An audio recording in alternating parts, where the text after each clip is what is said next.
Bom dia, pessoal! Tudo bem com vocês? Prontinhos para mais uma aula?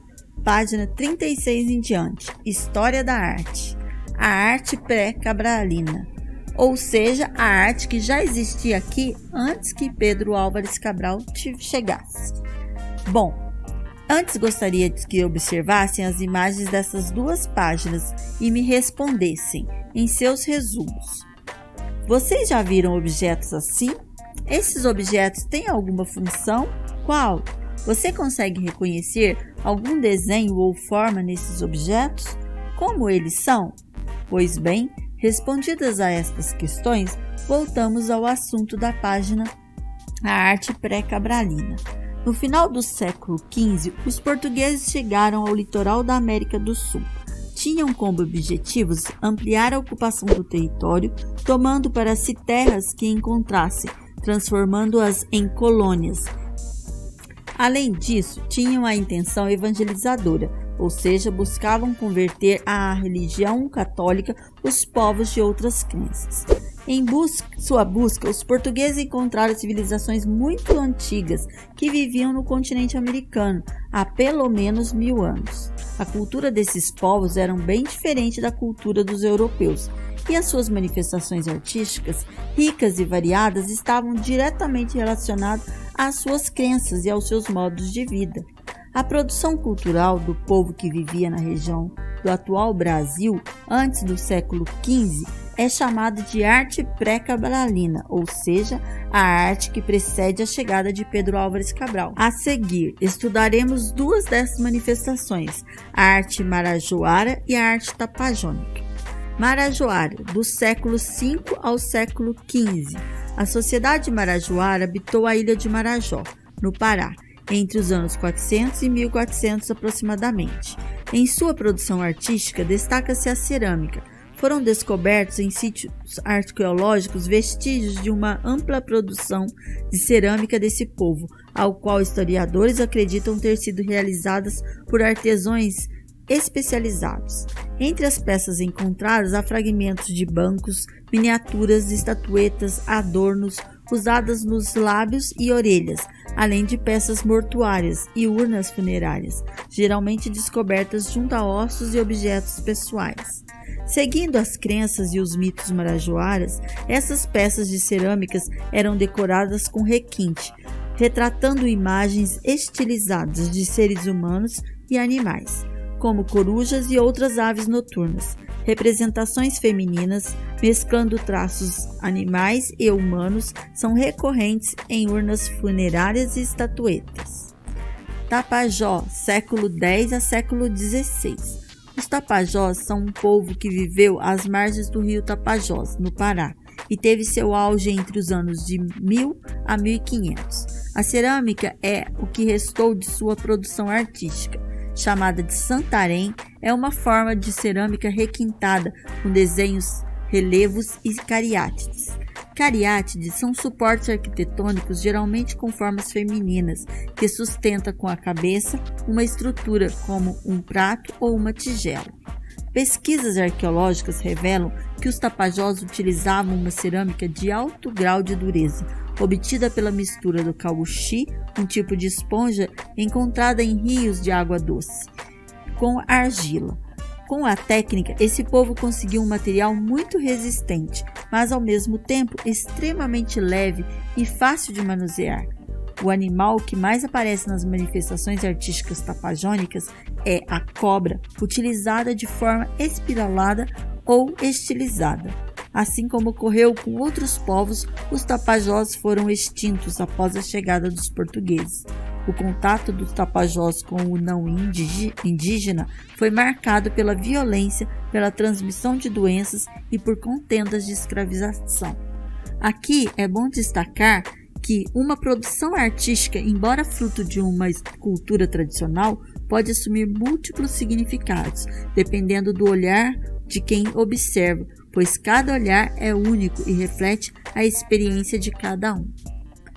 A arte indígena pós-Cabral, as missões. Entre os séculos XVI e XVIII, com o objetivo de catequizar os indígenas, a Igreja Católica enviou padres à Companhia de Jesus ao Brasil, colônia para a instalação de missões jesuíticas, visando a pregação do evangelho católico e fixação da terra e também o comércio de riquezas. Os jesuítas entendiam que a arte como um meio de catequizar os índios e utilizavam principalmente o teatro, a música, a dança e as artes visuais, mais especificamente a escultura, para esse fim. Apesar da visão dos colonizadores, que consideravam o povo europeu como socialmente mais importante, os jesuítas reconheciam a capacidade dos indígenas de cantar e realizar trabalhos como fazer cópias de esculturas.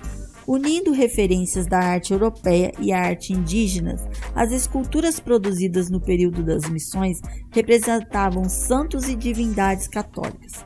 Feitas de madeira, costumavam apresentar articulações da cabeça, nas mãos e nos braços. O olhar das figuras era melancólico, buscando remeter à santidade. A arte indígena do século XXI. Depois de séculos sofrendo as consequências do contato violento com os colonizadores portugueses, como a expulsão de suas terras e a dizimação de grande parte da sua população, nas últimas décadas a população indígena tem voltado a aumentar. Essa é uma das conquistas da resistência e da luta dos povos indígenas brasileiros pela garantia dos seus direitos, com o apoio dos órgãos do governo e das organizações não governamentais. Com o início de reconhecimento e da demarcação de terras indígenas na década de 1980, muitos povos indígenas puderam retornar a seus locais de origem, usufruindo de bens e das riquezas naturais existentes nesses territórios, o que contribui para a valorização de sua cultura e dos modos de vida que lhes oferecem meios de subsistência. Esse processo também tem ampliado o acesso desses povos a direitos como a cultura e a educação. Assim, indígenas de várias etnias vêm conquistando espaço no campo da arte contemporânea, principalmente nas artes visuais e na música. Além de Ariçana Pataxó, cujo trabalho vimos neste capítulo, destacamos Jaider Esbel, 1979. Indígena do povo Macuxi, Jaider viveu até os 18 anos na terra indígena Raposa Serra do Sol, em Roraima.